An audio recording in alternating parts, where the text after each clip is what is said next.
All right, so for the squat drop, the first thing that you're gonna need to understand is this is a speed movement or an explosive movement. The point is to drop your hips while still under control. So we're gonna keep the abs engaged, we're gonna keep the shoulders down and back, proud chest, long spine out the top of the head, so your head is gonna be up, and then instead of just doing a regular squat, you're going to drop quickly into your squat position or the low part of your squat position.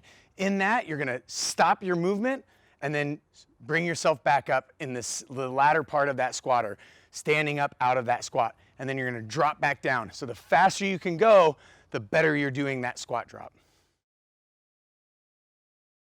So for the squat drop, if you need to regress it, maybe you're feeling like you're out of control, or you're feeling like you might injure yourself or something like that, all you have to do is just not squat as deep and don't drop as fast. So both of those things combined will totally create a solid regression for you to be able to then slowly work from that regression to the full entire movement.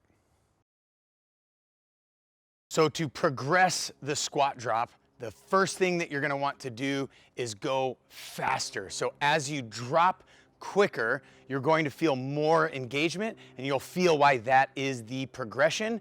Then if you still need a little bit more progression, then you can drop into a deeper range. So with the squat drop, it's typically done without weight, but if you've gone to the depth of your functional range of motion and at the fastest speed that you can do while still maintaining a really controlled and quality movement, then of course you can add